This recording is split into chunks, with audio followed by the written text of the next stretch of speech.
Right now, somebody is probably signing for a car that's already losing money. Somebody else is splitting their grocery bill into 4 payments, like that somehow makes the receipt less real. And somewhere, there's a nice fat pile of cash sitting in a savings account, earning basically nothing, while inflation quietly takes bites out of it. Cute, right? Except it's not hypothetical. These are real money behaviors in 2026, and the numbers behind them are honestly a little wild. I pulled these from the Federal Reserve, the CFPB, major banks, and research groups that track what people actually do with money, not what they say they do on a good day. And yeah, some of these stats will make you feel better about yourself. A few will make you wince. 1 or 2 might make you want to go check your own accounts immediately. So let's get into the 10 average person money stacks in 2026 that are hard to believe, because the gap between what experts say and what people actually do is doing a lot of damage. First up, car loans. And oh, this one is messy. According to Edmunds Q4 2025 data, 29.3% of car trade-ins on new vehicle purchases are underwater. That's the highest share since early 2021, when the whole market was kind of a circus. Underwater means you owe more on the loan than the car is worth. So when you trade it in, you don't walk away with money. You bring debt with you. Fun. The average negative equity hit a record $7,214 in late 2025. More than a quarter of those underwater trade-ins had at least $10,000 stuck on them.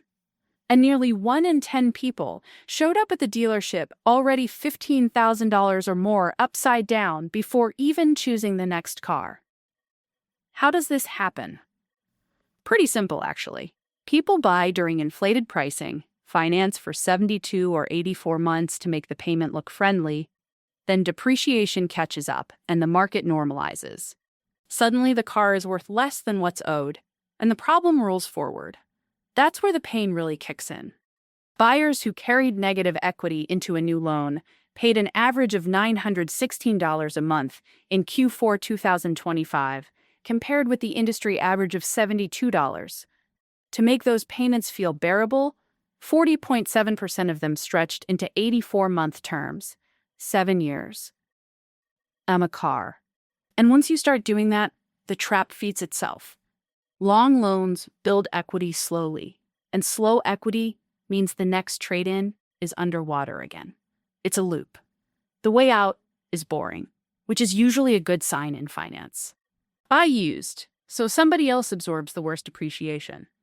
Put at least 20% down, and keep the loan term under 48 months if you can manage it.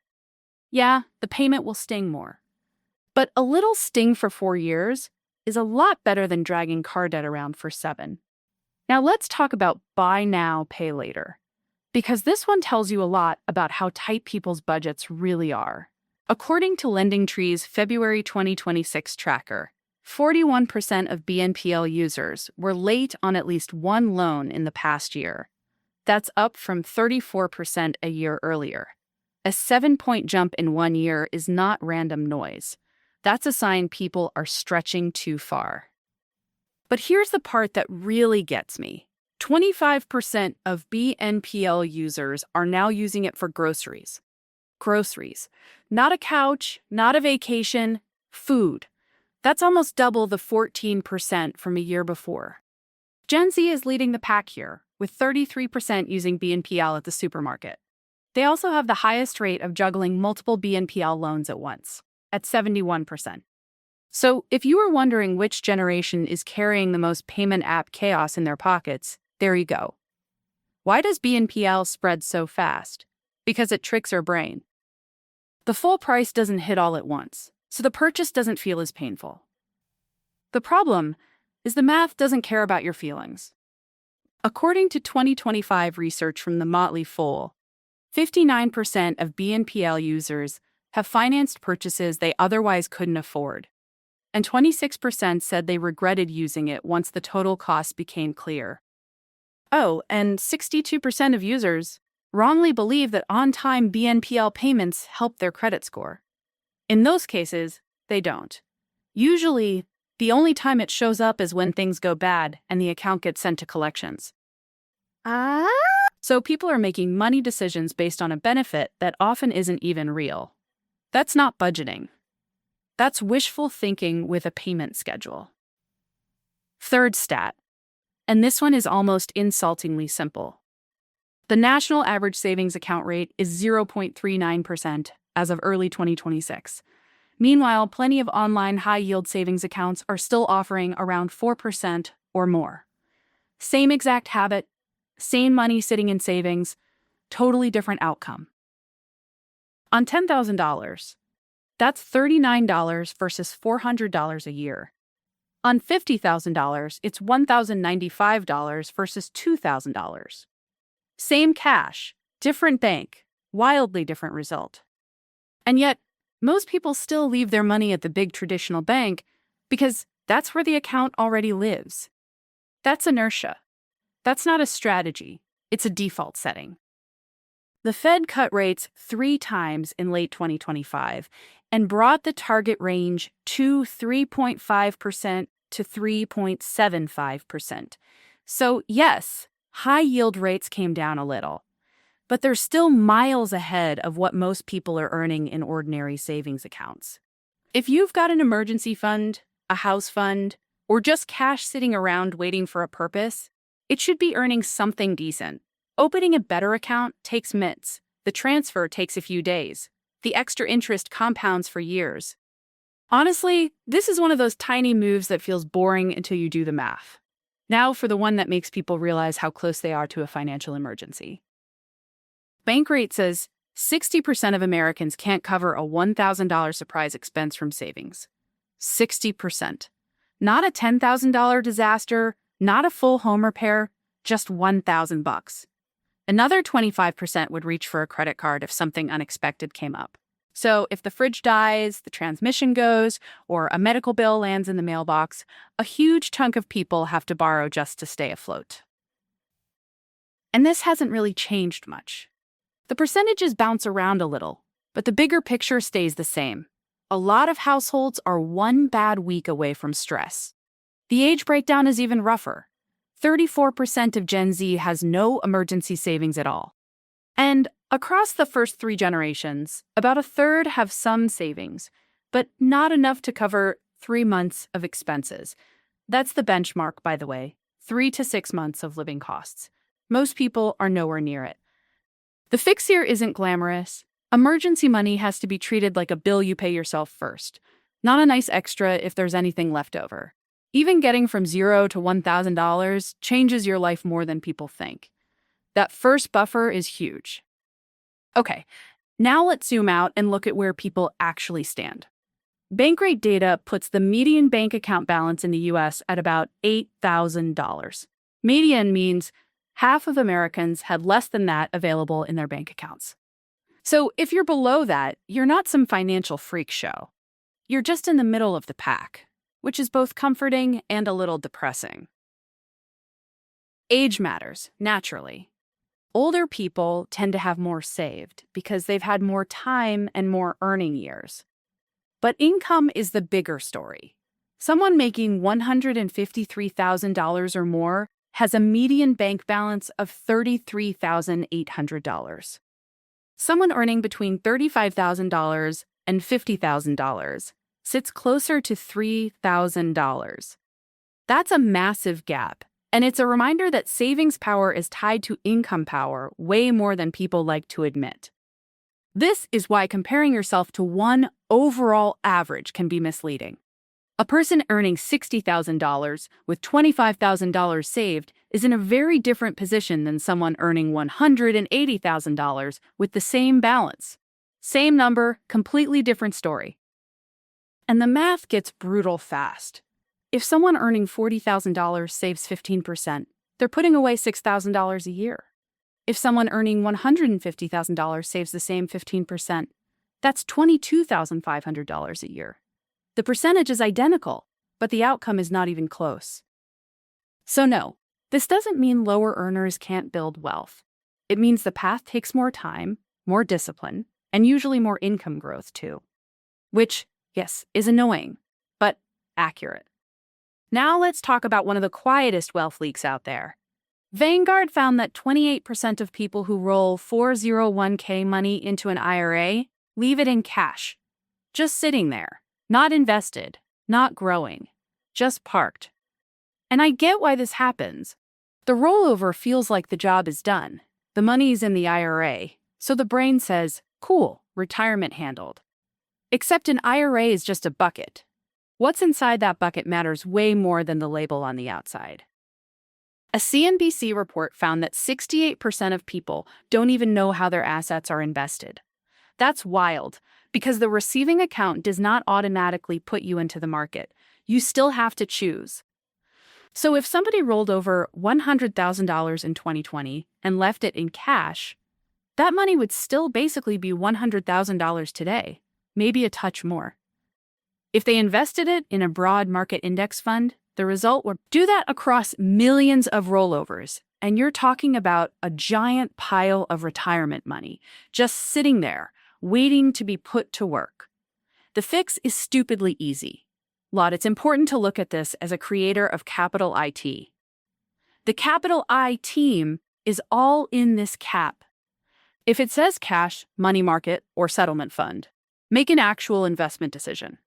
Target date funds, total market index funds, diversified options, all of those beat cash for long-term retirement money, every time. Here's the next one, and it's a reality check for anyone who thinks the market is supposed to move in a straight line upward. Historically, the stock market doubles about every 10 years. Not as a law of physics, obviously, but over the long run, average annual returns around 8% to 10% tend to compound that way. What people forget is how ugly the ride can get. According to Financial Samulari's analysis, 38% of years since 1930 saw the S&P 500 fall 10% to 20% at some point during the year. Another 16% of years saw drops greater than 20%. So, corrections and ugly sell-offs are not rare. They're part of the deal. And the cost of panic is huge. Miss just 10 of the market's best days over the last 30 years, and you wipe out about 54% of your gains. Miss 20 days, and you lose 73%. Miss 30 and 83% of the gains vanish. That's why trying to time the perfect entry or exit is such a bad habit. The biggest up days often show up right after the ugliest down days. If you sell during the chaos and wait until everything feels safe again, you often miss the rebound that actually matters. The market doesn't pay extra for genius timing. It pays for staying in the game. Now, housing. Because this one has changed the timeline for a whole generation. National Association of Realtors data for 2025 says the median age of first-time home buyers reached 40, and first-time buyers made up only 21% of all home purchases, which is the lowest share on record. Now, some other researchers using different data, including the American Enterprise Institute, working from Federal Reserve numbers, put the median first-time buyer age closer to 33 or 34. That difference matters methodologically, sure. But the bigger truth doesn't change. Buying a first home has gotten harder, and the age is moving up. Home prices have outpaced incomes for years. Mortgage rates are lower than their 2023 peak, but still nowhere near the ultra-low levels from 2020 and 2021. And the income needed to afford a median-priced home now sits above $140,000 annually in many analyses. So if younger buyers feel like the old timeline no longer works, that's because the math really has changed. The path still exists, but it might mean earning more, saving more, moving to a cheaper market, or waiting longer than your parents did. Slightly rude of the economy, but there we are. Next, the number that tells you what it really takes to hit the top 10%. Federal Reserve data puts the net worth required to enter the top 10% of U.S. households at about $1.06 million as of 2025, adjusted for inflation from older survey figures. 7 figures sounds huge, and it is. But the way people get there is not nearly as flashy as social media makes it sound. A Ramsey Solutions study of more than 10,000 millionaires found that 79% did not receive any inheritance. Only 3% inherited $1 million or more. Most came from middle-class or lower-income backgrounds. And the careers, engineers, accountants, teachers, managers, and attorneys were the top 5, not just founders and finance bros in expensive shoes. Teachers made the list. I love that, actually. Here's the part that really breaks the "you need a giant salary" myth. Only 31% of millionaires in the study averaged $100,000 or more per year across their careers. 1/3 never made 6 figures in every single pay of $100 over their careers. 1/3 advocated by Sachs. They got there through consistency. 8 out of 10 invested in their company, 401k. 3 out of 4 invested outside of it too. And 75% said regular, steady investing over long stretches was the main reason they built wealth. On average, it took 28 years to cross the $1 million mark, and many didn't get there until around age 49. So yeah, it's not instant. It's not sexy, but it is repeatable. Now for the most counterintuitive one in the whole list. When you're starting from zero, your savings rate matters way more than your investment returns. Picture 2 people, both making $100,000 a year, both trying to hit $100,000 in savings as fast as possible. Investor A saves 10% of income each year, but only gets a 1% return. Investor B saves 5% of income each year, but gets a 10% return. Most people would assume Investor B wins, because the return is way better. But nope. Investor A reaches $100,000 in about 9.6 years. Investor B takes 11.7 years. So the person with the worst returns but the better savings habit wins by more than 2 years. That doesn't mean returns don't matter. They absolutely do, especially once balances get bigger. A 1% difference on $500,000 is a big deal. A 1% difference on $10,000? Not nearly as much. But for people early in the journey, the first battle is behavior. Save more. Spend less. Automate it. That's the engine. Obsessing over whether one fund might return 8% instead of 9% while only saving 3% of income is basically putting the spotlight on the wrong problem. If you increase your savings rate from 5% to 15%, that can change your future more than a tiny change in fund selection ever will. So what do all these stats actually say about 2026? A lot of people are underwater on car loans. A lot of people are using payment plans to cover stuff they probably shouldn't be financing, including groceries. Most people are leaving savings on the table with low-interest accounts. A huge share can't handle a $1,000 emergency without paying. Median bank balances are around $8,000. Millions are missing the chance to invest their retirement rollovers. First-time homeownership is getting pushed later. And the net worth needed to join the top 10% is over $1 million. But here's the part I want you to notice. The path to building wealth has not actually changed. Spend less than you earn. Invest consistently. Avoid debt that grows against you. Stay patient when the market gets loud. That's still the game. The people who end up wealthy aren't magical. They're not born with secret access. They're usually just the people who understood that saving consistently matters more than chasing perfect returns. They automated the boring stuff. They didn't let lifestyle creep eat every raise. They stayed invested when it got uncomfortable. And every stat in this video is also an opportunity. If 28% of people leave IRA money in cash, you can be in the 72% who don't. If 60% of Americans can't cover a $1,000 emergency, you can build one. If most people are earning 0.39% on savings, you can move your money somewhere better in, like, 15 minutes. That's the real gap. It's not some giant secret financial divide. It's a bunch of small decisions repeated over time. These stats describe where most people are in 2026. They do not have to describe where you end up.